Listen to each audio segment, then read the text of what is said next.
Hello guys, welcome back to our channel. আর কি একটা দুর্দান্ত উইকেন্ড গেল ইউসিএল এর, রাইট? যারা নিউট্রাল ফ্যান আমার মতো, যদিও আমি ইন্টারের জার্সি পরে আছি, তারপরও আমি একজন নিউট্রাল ফ্যান হিসেবেই দেখেছি, কারণ আমার মেইন ফেভারিট টিম হচ্ছে চেলসি, যে কিনা ইউসিএল এর দূরান্তেও নেই। So as a neutral, I enjoyed this weekend a lot. But today, I am going to particularly talk about Barca versus Dortmund's match. And it was a treat for every football fan. যদিও ম্যাচটা one sided ছিল, কিন্তু Barca তার dominance দিয়ে বুঝিয়ে দিয়েছে যে তারা এইবারের ইউসিএল এর কন্টেন্টারদের মধ্যে টপের মধ্যেই রয়েছে। তাদের যে হাঙ্গার, তাদের যে মেন্টালিটি, এটার সাথে অন্যরা কেউ কম্পিটই করতে পারতেছে না। আমরা যদিও ধরে রেখেছিলাম যে এই ম্যাচটাতে বার্সা হয়তো 2টা গোলে ম্যাচ জিততে পারে। আমার প্রেডিকশন খানিকটা ছিল এরকমই, কিন্তু সব প্রেডিকশনকে ধুয়ে মুছে একাকার করে দিয়েছে বার্সা। রাফিনহা এই সিজন 19 গোল এন্ড অ্যাসিস্ট অল টুগেদার করেছে ইউসিএল এ, যেটা রোনালদো আর মেসির সাথে কম্পিটেবল। আপনারা বলতে পারেন যে রাফিনহা যে কাজটা করছে সেটা কি আউট অফ সেলফিশনেস করছে? In my opinion no. আপনাদের বরঞ্চ কপাল ভালো, কারণ আপনাদের এমন একজন প্লেয়ার আছে যে গোলের সামনে এত হাংরি, আর অ্যাজ আ গোল স্কোরার তার ঠিকই আছে এইভাবে হাঙ্গারনেস দেখানোটা। এটাতে আমি কোনো সেলফিশনেস দেখতেছি না, বরঞ্চ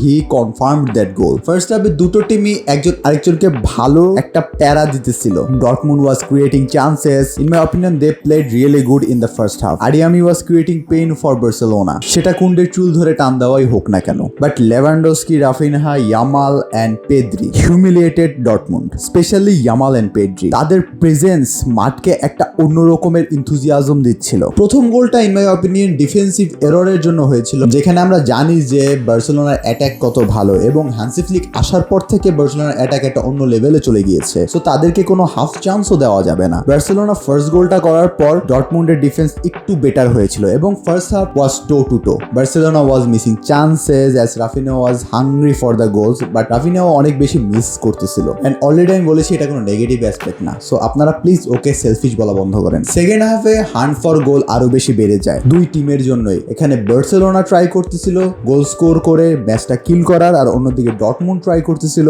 গোল করে ম্যাচে ব্যাক করার। এখানে আসে হ্যান্সি ফ্লিকের ট্রিক। হ্যান্সি ফ্লিক এমন একজন কোচ যে কিনা হাফ চান্স গুলাকে কনভার্ট করার ওস্তাদ। যখন ডর্টমুন্ড প্রেসার ক্রিয়েট করতে থাকে বার্সেলোনার ডিবক্সে এবং তাদের 7-8টা প্লেয়ারকে উপরে উঠায় দেয়, তখন বার্সেলোনা একটা হাফ চান্স ক্রিয়েট করে, আর সেটাই হয়ে ওঠে ম্যাচের কি মোমেন্ট। ইয়ামালের লফটেড পাস এবং রাফিনহার অ্যাসিস্ট টু লেভানডস্কি। আপনারা যদি নিউট্রাল হিসেবে এই খালি গোলটা দেখেন তাহলে বুঝবেন যে একটা টিমের মধ্যে কোঅর্ডিনেশন কত ভালো। ফ্লিক যেটা চাচ্ছে তার প্লেয়াররা সেটা করতে পারতেছে। বার্সেলোনার ডিফেন্সের প্রবলেম আছে, কিন্তু তাদের ফরওয়ার্ড এবং মিডফিল্ড জাস্ট অন্য লেভেলে। আবার থার্ড গোল আসতেও বেশি সময় লাগে না। Insane power of Lewandowski. লোকটা 40টা গোল করেছে এই সিজন, 11টা গোল করছে ইউসিএল এ। যদিও রাফিনহা 12টা গোল করে গোল্ডেন বুটের মোর দাবিদার, কিন্তু লেভানডস্কিও পিছনে আছে। ফোর্থ গোলটাও আমার কাছে সেম মনে হয়েছে, কারণ এখানেও ডর্টমুন্ড প্রেসার ক্রিয়েট করার ট্রাই করতেছিল। বার্সেলোনার অ্যাটাক একটা হাফ চান্স ক্রিয়েট করেছে এবং হাফ চান্সটাকে ইয়ামাল গোলে রূপান্তরিত করেছে। পেড্রি আর ইয়ামাল এমন দুইটা প্লেয়ার যাদেরকে দেখলে মনে হয় যে ওদের পায়ে বল আসলে এনিথিং ক্যান হ্যাপেন। এরকম লাস্ট ফিল হয়েছিল কার খেলা দেখে বলতে পারেন? মেসি আর রোনাল্ডোর ক্ষেত্রে। ওদের পায়ে আসলে আমার কাছে মনে হইতো যে না,